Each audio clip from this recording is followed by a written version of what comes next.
Have you fallen down the cottage industry rabbit hole yet? Well, if not, buckle up, Alice, and click on over to the description in the show notes and sign up. Then you can get ready for the most fun induction into the cult of all things yarn and fiber. This will include, but not limited to, free yarn, free ebooks, patterns, coupons, and much more. You don't want to miss out.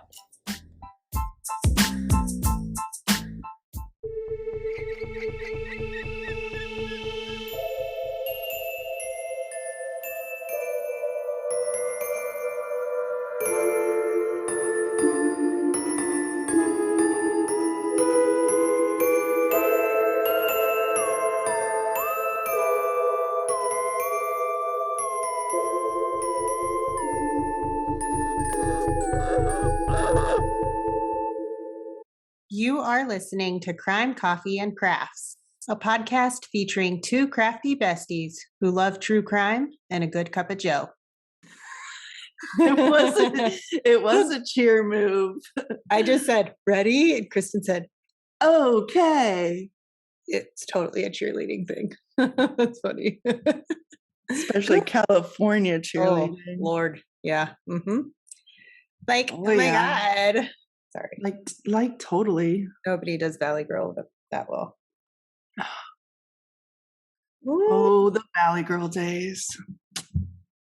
So funny. So yeah, how's it going over there? Oh yeah, don't you know? Oh yeah, it's a problem. I listen to Wine and Crime a little too much sometimes, and so I start picking up on Accents. their extreme accents when they do them. It's really funny. It reminds me of Bobby's World. Mm-hmm. Wasn't his mom from I think she was from Minnesota or maybe somewhere up there. Howie Mandel. I used to be able to do that. He was voice. Bobby. I used to be able to do that voice once upon a time. I don't know if I can even muster it up now. I can't remember it. I think we'd have to hear it again and then probably. Yeah. Mm-hmm. Definitely. So yeah, how's it going down there? Oh, it's good. Things are moving along. What's your weather like? It's nice today. It's chilly, but right. It was really pretty yesterday. Yeah. The day before I spent 45 minutes outside in the rain for a traffic crash. That was fun. That sounds exciting.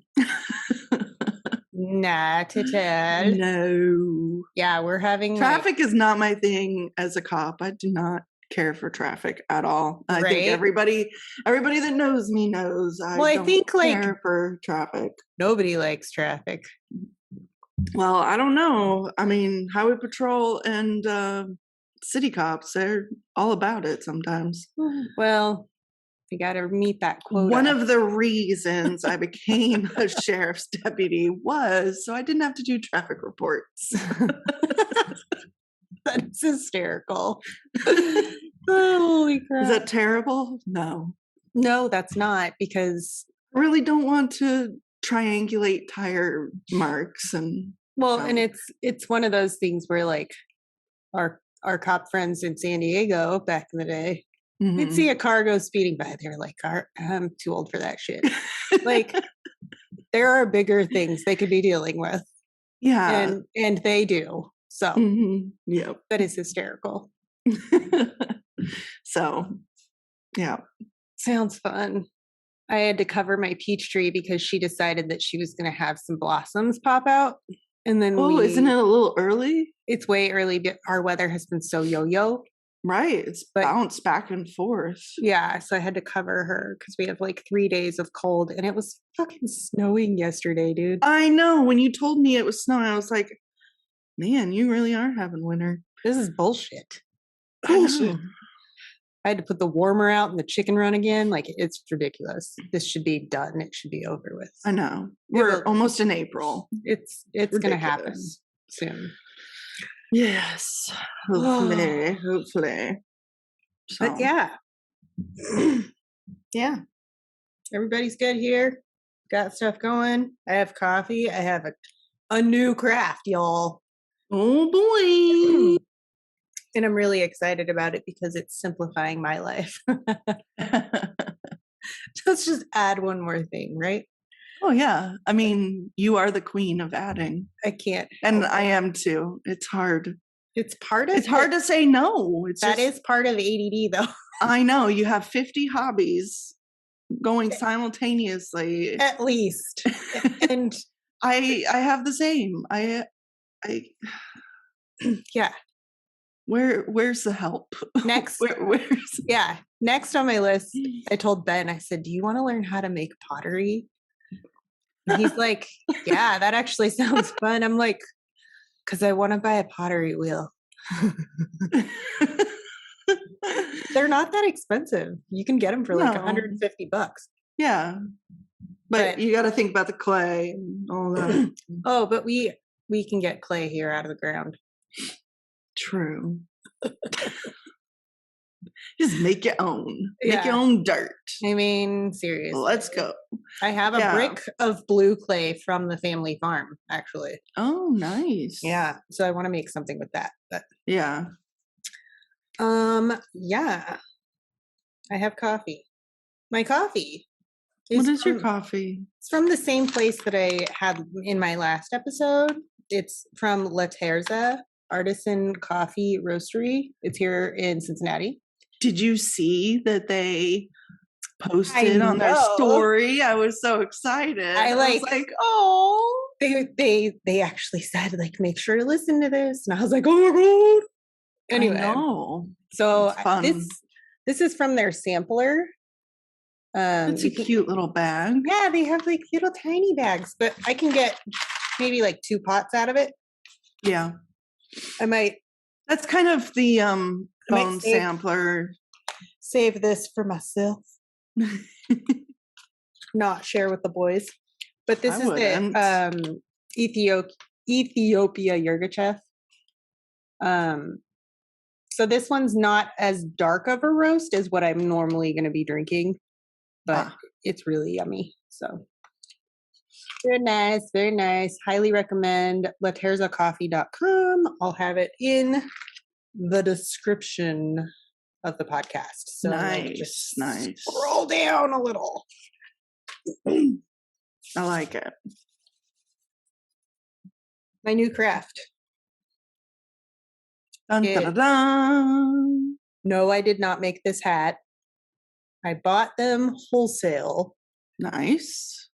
Plain as a blank so that I can do my decoration because I am known for wearing my fedoras in the summer with so this is all paper. It's so cute. I love it. Yeah, so the paper fedoras, the paper hats are all made from palm. And that's actually really neat. I think it's, kind of cool. Yeah. But this is vintage fabric yarn that I bought. Okay. At an antique store, actually. Somebody else made it. Nice. Which, I just opened it up and because I love it so much that I just want to put it on everything. And then I have clamped, y'all. Yeah, and then I normally have like a like those 1960s mod metal flower brooches are what I would normally put on them. But I had a little birdie brooch pin that my sister sent me. I think it was from my sister. Or was it from Tara? Oh. Oh, she's my sister too, so whatever. Well, yeah, so sister gave. It's either from Amy or Tara. Either way, super cool. And I cannot wear it with my headphones, otherwise I would be wearing it right now. Yeah. See, this doesn't work if you're watching the video. No, it's not a good look. It reminds me, okay, so there's this Joe Tiger King. Oh gosh. Tiger King. There's the guy in there, he wears those trucker hats. Never watched it. Okay, well there's a guy in it he's older and he wears a bandana around it. But then he has his like trucker hat up high. And so when you put your fedora on top and it was up high, it reminded me of that. Like, I understand silly man. why he does that, but like, get a bigger hat. Like, I don't think it's a cute look.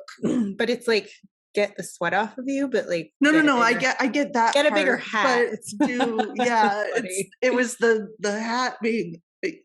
He just thinks he's like. He thinks he's like 25 when he's like shit. 60 something. Yeah. No, that's not gonna work. No, it's a no for me, dog. Yeah.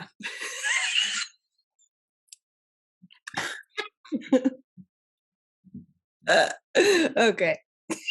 No for me, dog. It just triggered something in my brain. Ben and I were watching some true crime show, and this guy had he was like holding his girlfriend hostage, and he had stabbed her or something. But like the cops found him and had him cornered in this house, and like everything he said, something dog, something dog. And Ben just looked at the TV, and he's just like, want to shoot the TV. Seriously, wanted to shoot the TV. He was so annoyed. He's like, don't call me dog. No. It's like the high school students these days. Everything is bruh. Sup, bruh? Don't they know that that's doing, old? bruh? That's old school. I know it's old school, but it's like all you hear now. Ugh. Yeah. It's a little I find myself doing it. And I'm like, I say bro the way it's supposed to be said. I do it as a joke most of the times. No, I actually straight Not up. bro part. I know. I dude broed some guy. Dude bro. I call my kids dudes. I call my mom dude. And Hi, they're all Mom. girl. I know. My mom calls me dude. Dude is a term. It's a general term of endearment. It's for everyone. It's a term of endearment. 100%.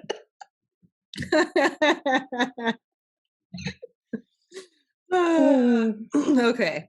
Are you ready for this absolutely horrible, terrifying case that I'm about to tell you? Yeah, I mean, this was a rough one. We got to go for it. I know I say that every week. This was a rough one, but like legit, wow, this is a rough one. So I'm covering Lisa Marie Montgomery. And I don't know if you've heard of her, but we'll get into it. Trigger warnings, though, and there are a lot of them. This case is absolutely horrifying and gruesome. And we're going to be talking about pregnancy, murder, fetal abduction. Okay. Mental health, death penalty, rape, alcoholism, all kinds of abuse, the full spectrum, sex trafficking.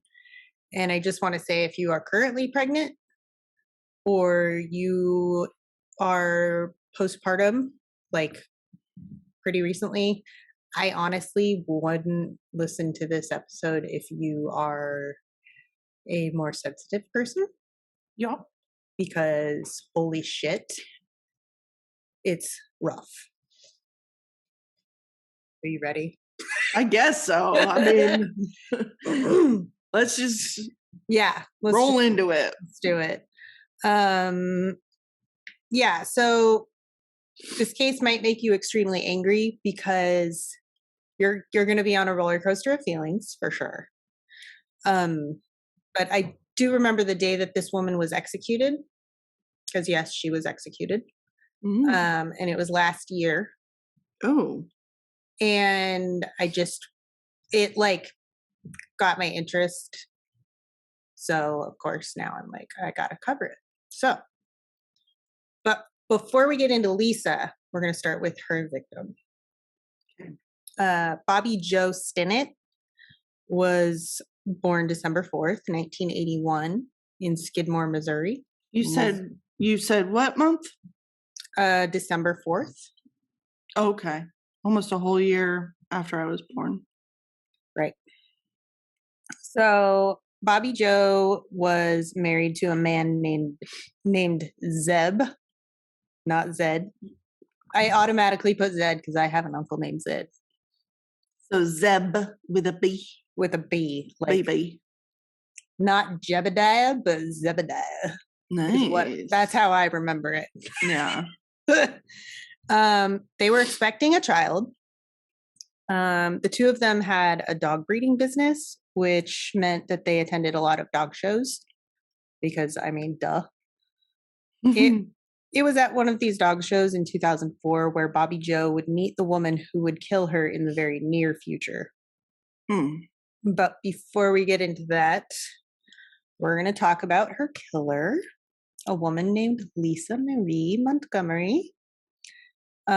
Lisa was born February 27th, 1968. So quite a bit older. Yeah, two of the most shitbag parents that you could get. And it's been said by her attorneys that Lisa had one of the most terrifying childhoods, and I absolutely agree. It sounds absolutely terrifying and horrible. She was beaten regularly, forced into sex trafficking by her own mother, Judy Shaughnessy. Oh, piece of shit. Yeah. Judy Shaughnessy, who drank heavily during her pregnancy, resulting in severe brain damage too. Fetal alcohol syndrome. Right. And I don't know if anybody else really knows much about that, but I actually have known somebody that had that, and they don't really get past a certain age in their brain. So like the child that I knew, she pretty much stayed like 4 years old. Right. Forever. So and to similar top it all to off, babies. Right. Born Yeah. addicted. Right. Yeah. It really does permanently fuck your brain up. To top all of this off, she was repeatedly raped by her stepdad, Jack Kleiner, and all of his friends. Ugh. But don't worry, her mother and her stepdad are both dead now. Which, like, were they brutally murdered and stabbed in the head with knives and screwdrivers? No, that's what they deserve. But no. Yeah, and castration. Right. So all of this information was confirmed by Lisa's older half-sister, Diane Mattingly. Diane has done several interviews, so I'm going to use her name.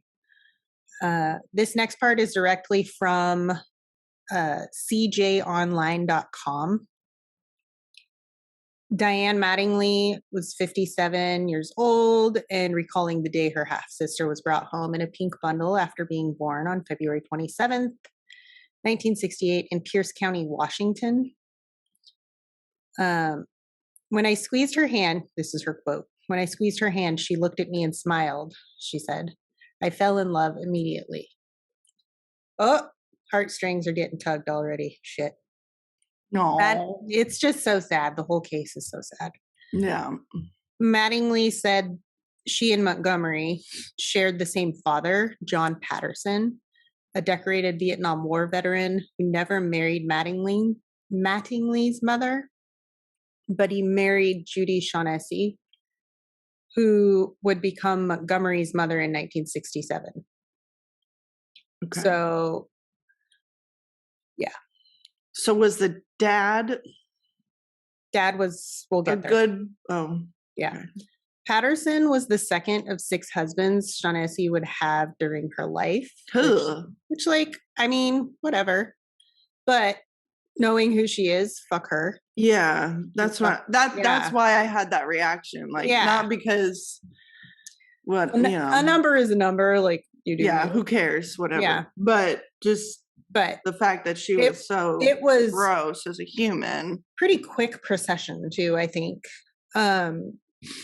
She had issues with impulse control and like snap decisions. We will get to that for sure. This woman, she deserved a horrible death. Which her life ended in 2013. So she did live quite a while. Yeah. But as I said earlier, Shaughnessy drank excessively during her pregnancy. So, like, she's just a terrible person. Mattingly. Selfish. Yeah. Mattingly and Montgomery weren't just sisters, though. They were best friends. They slept in twin beds in a small bedroom and fell asleep most nights holding hands. Aw.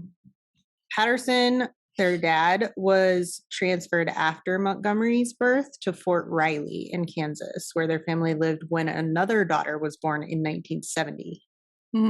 Okay. But this other daughter, there's nothing about her It's weird. at all. Mattingly said Patterson was often away. Obviously, he's military. And Shaughnessy became increasingly abusive toward them, at times forcing Mattingly to eat raw onions as punishment and forcing her to go outdoors into the cold naked. The onion part got me. Well, yeah, you don't like onions. She probably doesn't like onions either because of that, I'm betting. The abuse of it? Yeah.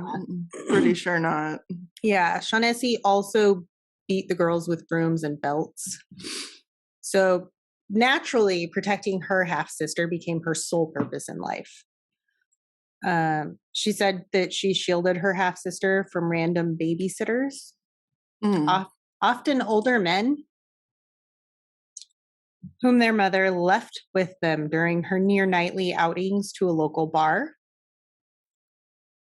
And one of those men started coming into their bedroom and raping Mattingly regularly, with her sister right next to her in the next bed. I said it was a rough case, so hold on to your chair. Well, it was Scooby-Doo that said the monsters are not monsters, they're humans. Yes, exactly. So that's why, we have all these cases to talk about, because there's a lot of monsters and pieces of shit. Absolutely. And like everybody can talk about addiction is a disease, but like it's one thing to have an addiction. It is another to be a complete shithead. Yeah. To beat your children and let them get raped and do all the other shit. Yeah. There's no excuse for that. Yeah, there's no excuse. Patterson.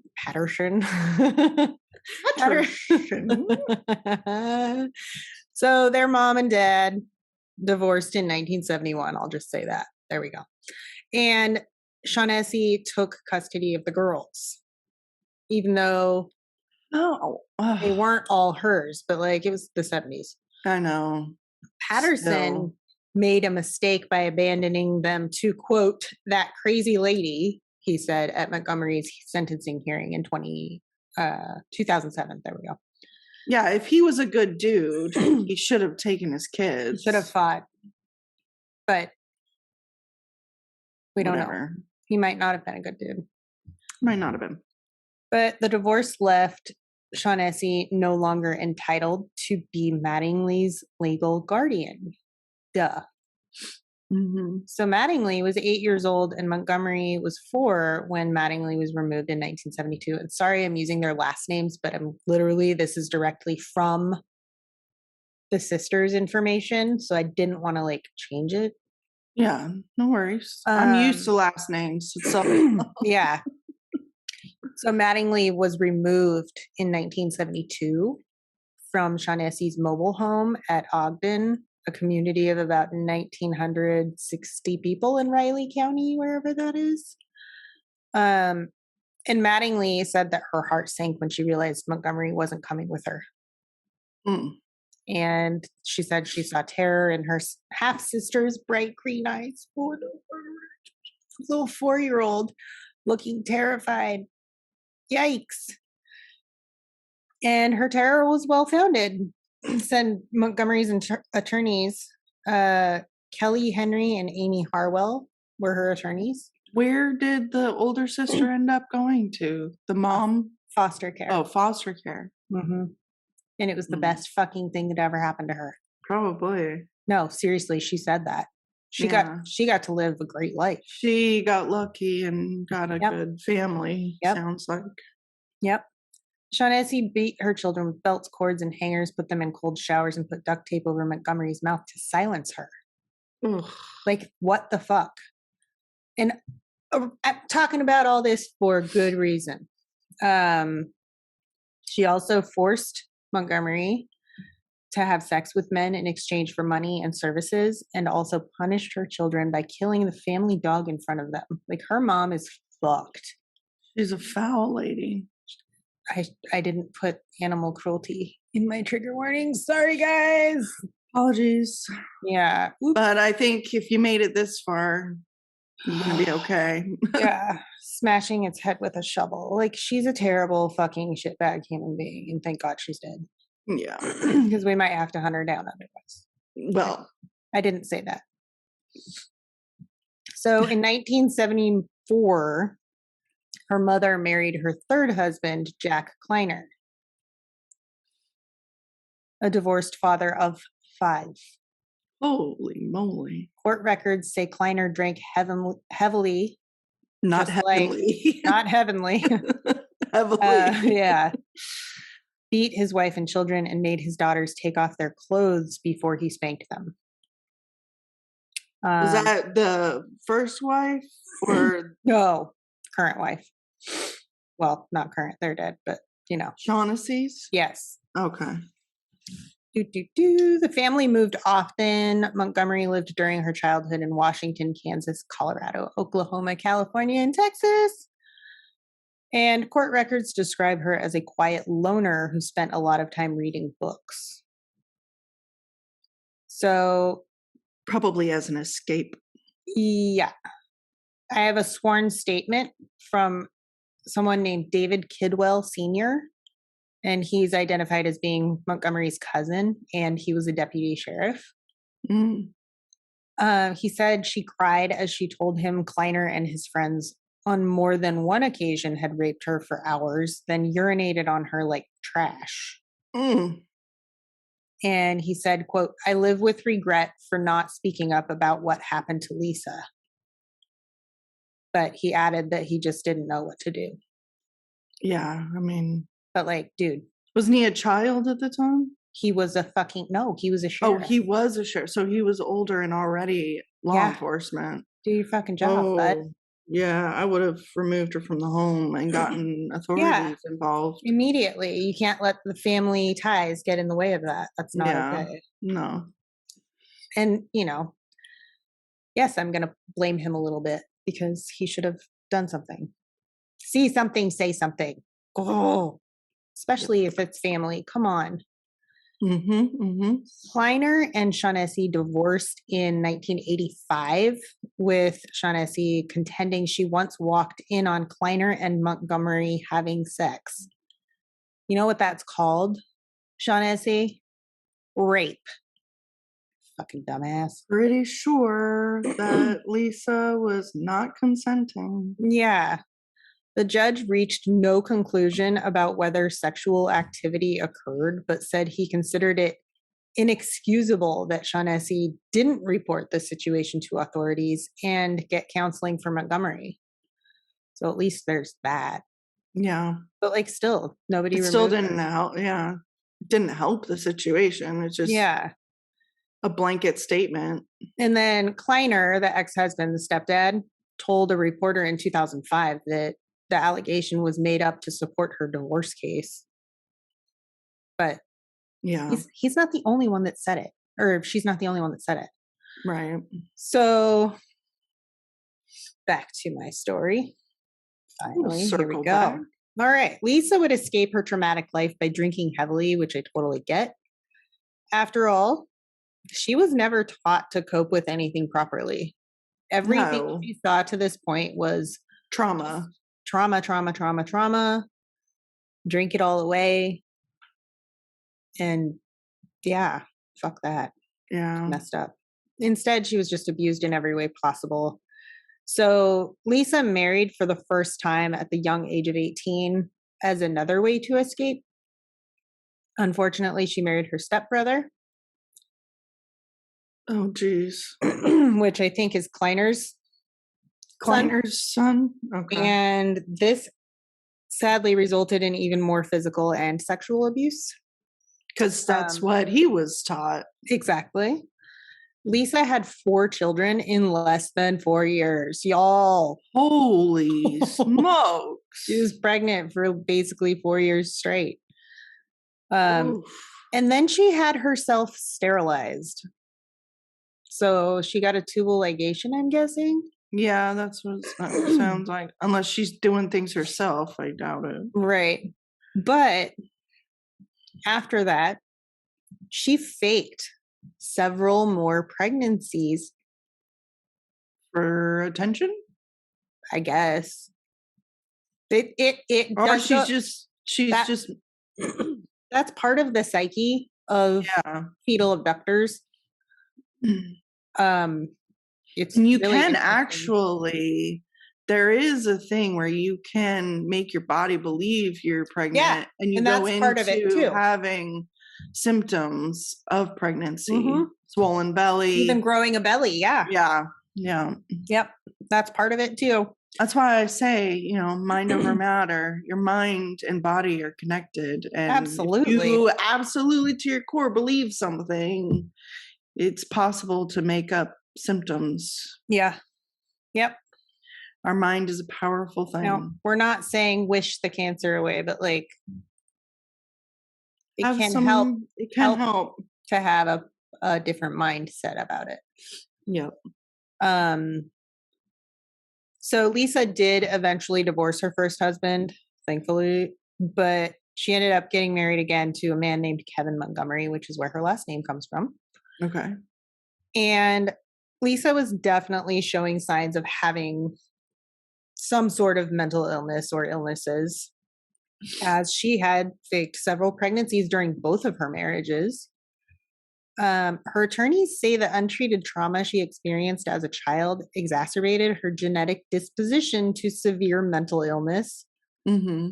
And they say that that was what led her to killing Bobby Joe during a psychotic episode, as she was in a dissociative state similar to sleepwalking.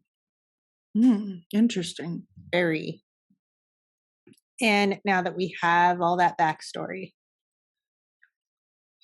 Whew. Yeah. So Lisa, I feel bad for her. Like, Yeah. I feel bad for her. I also feel bad for her victim. Yeah. So Lisa Montgomery and Bobby Joe Stinnett got to know each other in a rat terrier online forum called Ratter Chatter. Oh, that's kind of cute. I know, but like rat terriers kind of scare me. Little side note here, Dwight really wanted this rat terrier when we were looking for a second dog. Yeah. Named Viper. This fucking dog. Dude, Probably was a viper. this fucking dog like took one look at him and was like, "Arr!" He just wants to save all the dogs. But, Oh, his which I little get. Rosie is perfect. Well, for and him. his ex just got a new dog and he's like, Rosie, do we need another dog? Oh. I looked at him, I said, I do not need another thing to take care of. No. I'm tapped out, y'all. You got enough on your plate. Yes. Mm. Yeah, no, thank you. So this forum was a place where rat terrier breeders and enthusiasts would meet. And they had already met at a show. Uh-huh. But like So they met in real they were life and then getting were to on know the- each other. Yeah. Right. So they thought.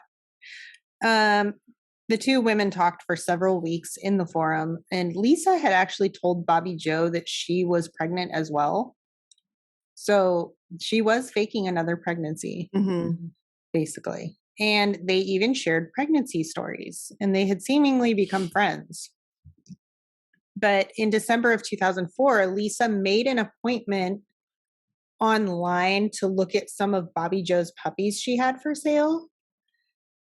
But Lisa used a fake name and a different email address for this appointment.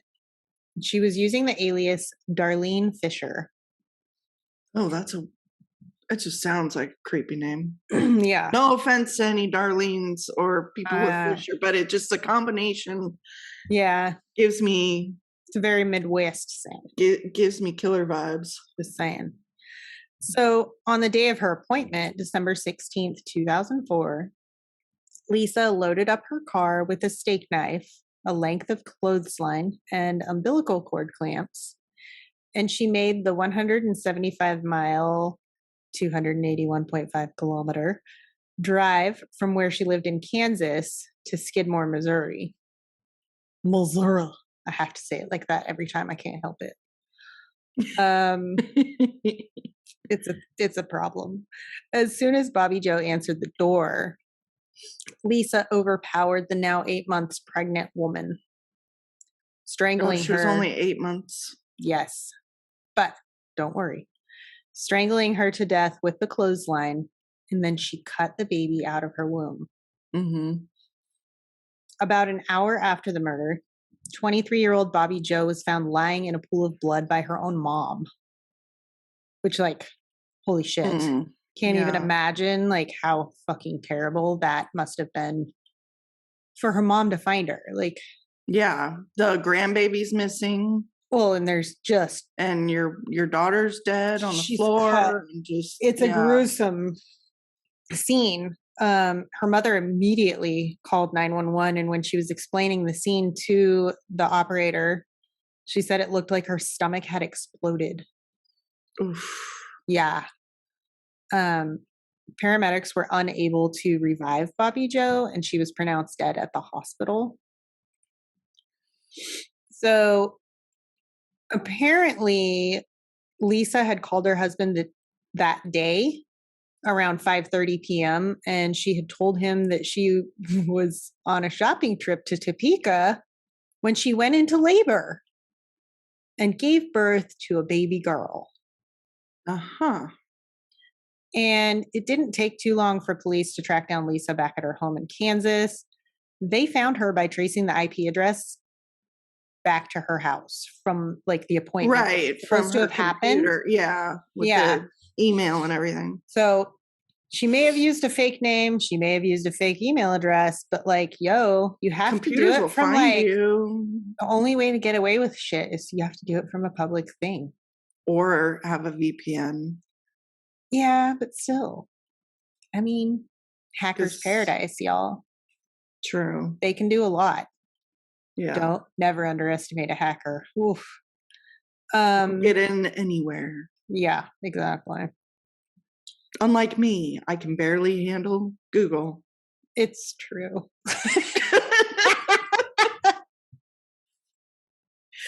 So, but they weren't actually even initially tracking her down as a suspect at this point. They were really just wanting to ask her some questions because they thought maybe she was a witness. Oh. Maybe she saw something and didn't even realize it. But when the police arrived at her house and saw they noticed a car that matched the description of a car they knew was at the crime scene. Oh. Because, neighbors. And when they went inside her house, they found Lisa holding an infant while watching television. So they started questioning her, of course, because, like, holy shock factor. And her story fell apart. Within an hour, she confessed and they arrested her. Yeah. Within an hour, literally an hour. That's amazing. She broke quick. Yeah. The baby was quickly returned to the biological father, thankfully. Good. Hopefully right to the hospital and checked out. She's still doing well. She's alive and well today. But her family that has her keeps her very private. Sure. Which is good. I would do the same. And all I have to say about this is thank goodness for computer forensic investigators working so quickly, because this could have gone very differently. Yeah. It just, even her husband was so excited. Yeah. Like, she didn't just affect these people, she affected her family. Like, oh yeah. And I tell people all the time, like, one decision you make that is personal to you can still have a trickle effect and affect 100 people around you. Yeah. One decision we make can make or break other people. Absolutely. So another crazy thing that could have gone horribly awry had Congressman Sam Graves not stepped in. And I'm not going to toot his horn because I don't know anything about him, but, like, this thing that he did, holy shit, hell yes, get it. The Amber Alert was actually initially denied because there wasn't a description of the victim, since nobody had even seen the baby yet, because the baby was still in the womb. You can still do an Amber Alert. Well, they didn't want to, but the congressman stepped in and used his powers of congressman. Powers of congressman. He flexed his Congress muscle and he got it pushed through. Fuck yeah, dude. Good. And they did do DNA testing to confirm that the baby was actually the baby. So right. I'm not gonna get into any of her the trial. Yeah. Bullshit, but I will say I do have quite a bit more, but even during all of this, like when the cops showed up to her house, like there was definitely like a state of, she was just like, yeah, I mean, clearly mentally unstable. There's something off, and she needs treatment. Brain cells gone. So not working, not firing. Yeah. But Lisa Marie Montgomery was ultimately sentenced to death, which I honestly feel was the incorrect solution in this case. She needed help. Yeah, she did. I think maybe an insanity plea would have been better, so she could be in a psychiatric hospital. They tried. Yeah. No, I think that the whole universe screwed up that lady. Yeah. Her trauma doesn't excuse her horrendous actions, but there was no justice in this case. Right. And there are instances, yes, I am for the death penalty in some instances. This is not one of them. And if you look this case up, you will see nobody was feeling this. Right. Lisa was the first woman in almost 70 years in the US to be executed. And she was executed on January 13th, 2021 in Terre Haute, Indiana, which is like fucking 5 hours away from me. Been there. It's a scary place. Sorry to anyone that lives there, but like, whoa, that place scared me. Yeah. And making all of this even worse, Lisa was not allowed to have her designated spiritual advisor present as she was executed, which is... Well, what was she looking to have? That's not okay. No, but I'm wondering what she was requesting. Nothing. He was her spiritual advisor. He had been her spiritual advisor since she was a little girl. He knew her whole life. So was he a legitimate? Yes. So why? He was the pastor that she had known her whole life. Right. So did they have a reason why she couldn't have her last rites? Nope. And all of that? Nope. That doesn't make any sense. The whole thing is fucked up. But sadly, when he arrived on scene, he was denied entry. They wouldn't even let him in. And he was like, what the fuck? Like, obviously he didn't say that, but like, well, yeah, I'm her spiritual advisor. Like, she has this basic human right to have me there as she dies. To pray with her before she dies. Yes. Yeah. And so the person, I guess, at the front desk was like, hold on, ran back there and was like, sorry, it's too late. She's already strapped to the gurney. What the hell? It's so fucked. And none of this should have even happened because according to her attorneys, we had just gotten the stay from the U.S. District Court for the Southern District of Indiana. And I spent the day thinking, I'm going to get to present this proof in court. My client is completely disconnected from reality. And instead, they didn't even honor the stay and they fucking killed her. Dang. And if you look this specific case up, you will see that this execution was pushed through only a week before a new president took office. And it was like forced through because they wanted to execute somebody. And there's a ton of controversy about this case in particular. And statistically speaking, and this is totally supported by facts, I'm not trying to get political here. This is literal fact. Like it's fucking crazy. I had no idea. Anytime our country has a Republican president in office, we have executions. And a lot of them. But anytime our country has a Democrat president, we seem to have a moratorium on executions. And because a Democrat was coming into office after, they were pushing hard to get this one. Yeah. Yeah. I remember hearing about it. Yeah. But that blew my mind. I had no clue. Wow. Yeah. I was like, what the fuck? So, yeah. So that's the end of that case, but I do have more statistics for you because that's fun. We like stats. Yeah. So for anybody who's listening, fetal abduction is actually super rare. So like, don't get too freaked out about it. The national do make Lifetime movies about it. But. They do. They do. Yeah. The National Center for Missing and Exploited Children recorded 18 cases of fetal abductions in the United States between 1983 and 2015, which represented 6% of the recorded 302 cases of infant abduction. So basically, like, your infant is more likely to be abducted than your fetus. Right. Because so it is less messy. Yeah, I think, people are just, I don't understand. So I guess it's easier to steal from a nursery than it is a human person. Yeah. Then to, But it's still like, that's so fucking gnarly.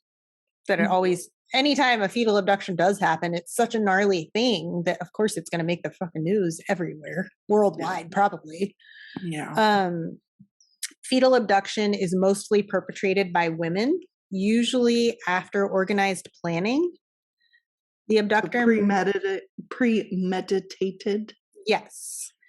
The abductor may befriend the pregnant victim. In some cases, the abductor impersonates a pregnant and later a postpartum mother using weight gain and a prosthesis to fake a pregnancy and cutting of the reproductive organs to replicate injuries gained during birth.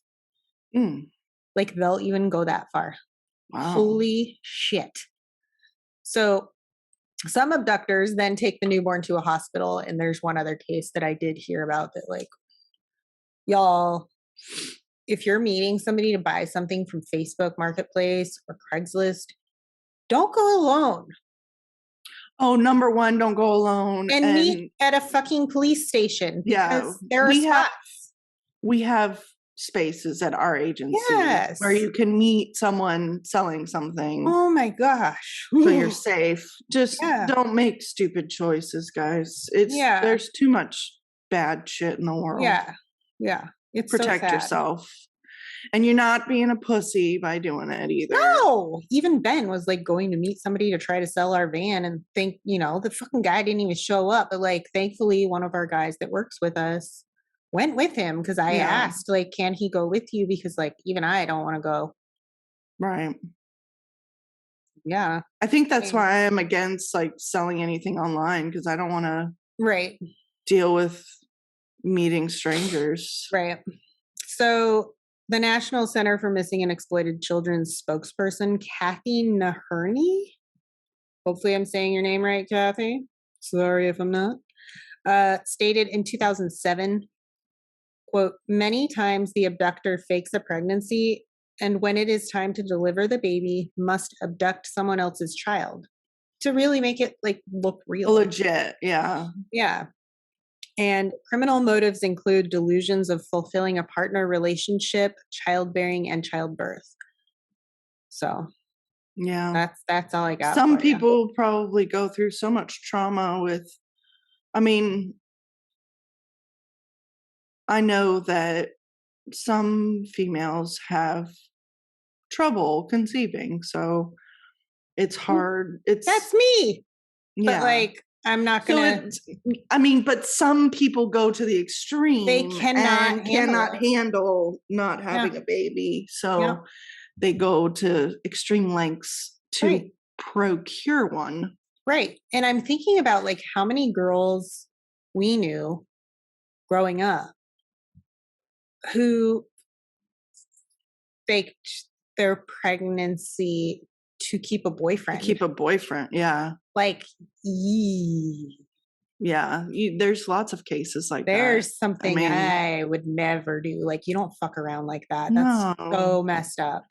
And a relationship is not. I married because I was pregnant, and that does not solve anything. If you're not with the right person, having a baby with them isn't going to fix. You're not gonna keep a person, and just having a shotgun wedding. Sometimes it works out. I'm not saying it doesn't work out. I'm just saying sometimes you get pregnant and you marry the wrong person, and it just creates a whole nother and maybe don't that person marry was different when but don't marry just because you're pregnant. Like, seriously. No, there's so many other things. Feel in love before you marry.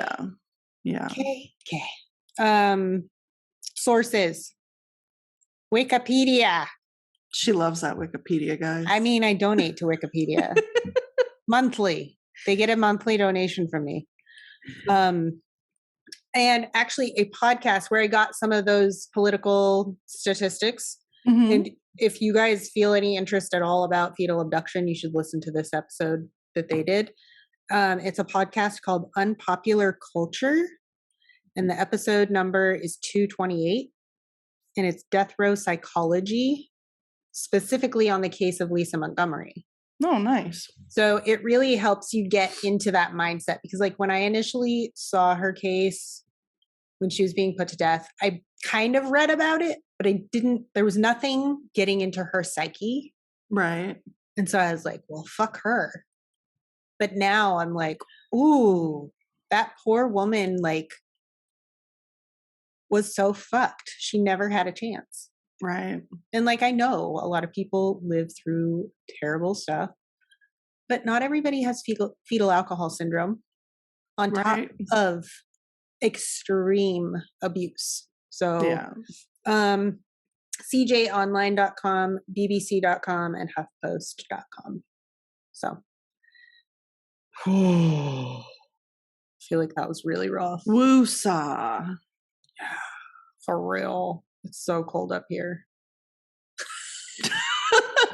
What a segue. I just realized my ankles are cold. I should have put socks on. And you know what? I'm hot. Oh, yeah. I'm like sweaty up here, but like nothing new.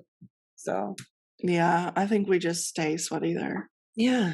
So that's my case. That's all I got. Oof. Oh, yeah. Until next time. That was a good one. Ta-ta. For now. Thanks for listening to Crime, Coffee, and Crafts. If you love our podcast, please rate and review us on Apple Podcasts. This helps us more than you know. If you really love us and want to support us, go to our website at www.crimecoffeeandcrafts.com. From there, you can join our Patreon, shop our merch, and find us on social media.